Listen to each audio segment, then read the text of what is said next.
जनगणमन अधिनायक जय है भारत भाग्य विधाता। पंजाब सिंधु गुजरात मराठा द्राविड उत्कल वंगा विंध्य हिमाचल यमुना गंगा उच्छल जलधि तरंगा। तव शुभ नाम जय विश्व तिरंगा प्यारा झंडा ऊंचा रहे हमारा। विजयी विश्व तिरंगा प्यारा सदा शक्ति सरसाने वाला प्रेम सुधा बरसाने वाला वीरों को हरसाने वाला मातृभूमि का तन मन सारा। झंडा ऊंचिवनಗಳ ನಾಡೆ ಜಯ ಹೇ ರಸ ಋಷಿಗಳ ಬೀಡೆ।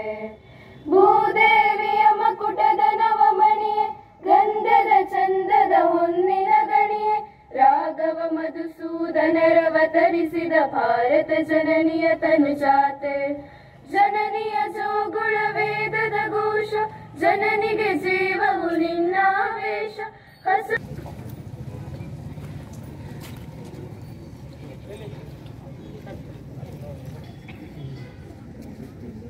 Parade is over, sir. May I seek your kind permission to march up the parade, sir?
ಕಿಡಿ ಹೊತ್ತಿಸಿತು. ಝಾನ್ಸಿ ರಾಣಿ ಲಕ್ಷ್ಮೀಬಾಯಿ ಅವರು ಉತ್ತರ ಪ್ರದೇಶದ ಝಾನ್ಸಿಯಲ್ಲಿ ಬ್ರಿಟಿಷರ ವಿರುದ್ಧ ರಣಕಹಳೆ ಊದಿ ಸಮರ ಸಾರಿದ ಮೊದಲ ಮಹಿಳೆ ಆಗಿದ್ದಾರೆ.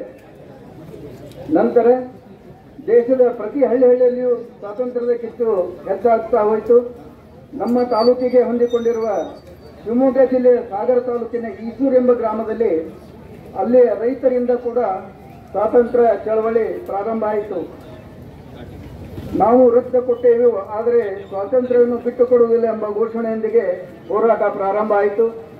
ಮುಂದೆ ನಾವು ನೋಡಿದ್ದೇವೆ, ಬಹಳಷ್ಟು ಇತಿಹಾಸವನ್ನು ನಾವು ನೋಡಿದಾಗ ಅನೇಕ ಹೋರಾಟಗಳು ದೇಶಾದ್ಯಂತ ನಡೆದು ಬ್ರಿಟಿಷರ ಆಳ್ವಿಕೆ ಅಂತ್ಯ ಕಾಣಿಸಲೇಬೇಕು ಎಂದು ಹಾಕಬೇಕಂತ ಪರಿಸ್ಥಿತಿ ಬಂದಿದೆ. ಅವಾಗ ಅಲ್ಲೇ ಇದ್ದಂಥ ನಮ್ಮ ಸಿದ್ದಾಪುರದ ದೇವಿ ಹಸ್ಲರ್ ಇವಳು ಅವ್ರ ಮನೆಯಲ್ಲಿ ಇರ್ತಕ್ಕಂಥ ಬೆಳ್ಳಿ, ಬಂಗಾರ ಹಾಗೂ ಚಿನ್ನದ ಎಲ್ಲ ಆಭರಣಗಳನ್ನ ಒಂದು ತನ್ನ ಮನೆಯಲ್ಲಿ ಭೂಮಿಯಲ್ಲಿ ಹೂಚಿಟ್ಟು ಅದನ್ನು ಕಾಪಾಡಿದಳು.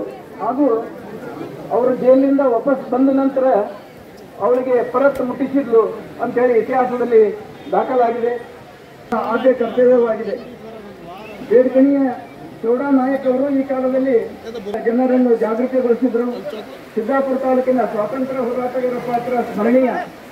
ಅವರ ಭೇಟಿ ಮಾಡುವ ಸಲುವಾಗಿ ಪ್ರಾತಃ ಕಾಲದ ವೇಳೆಯಲ್ಲಿ ಸಿದ್ದಾಪುರಕ್ಕೆ ಭೇಟಿ ಕೊಡುವಂತ ಮಹಾತ್ಮ ಗಾಂಧೀಜಿಯವರು ಕೂಡ ಹೇಳಿದರು. ನಮ್ಮ ದೇಶಕ್ಕೆ ಸ್ವಾತಂತ್ರ್ಯವನ್ನು ತಂದುಕೊಡಲು ಮಹಿಳೆಯರು ಶ್ರಮಿಸಿದ್ದಾರೆ. ಬಹಳಷ್ಟು ಜನ ಪ್ರಾಣವನ್ನು ತ್ಯಾಗ ಮಾಡಿದ್ದಾರೆ. ಅವರೆಲ್ಲರ ತ್ಯಾಗ ಮತ್ತು ಬಲಿದಾನದ ಕಾರಣವಾಗಿ ನಾವು ಸುಂದರ ಈ ಸಮಾಜದಲ್ಲಿ ಬದುಕು ಕಟ್ಟಿಕೊಂಡಿದ್ದೇವೆ. ಈಗ ನಾವೆಲ್ಲರೂ ಒಂದಾಗಿ ದೇಶವನ್ನು ಶಕ್ತಿಯುತಗೊಳಿಸುವುದು ನಮ್ಮ ಆದ್ಯ ಕರ್ತವ್ಯ ಕೂಡ ಆಗಿದೆ.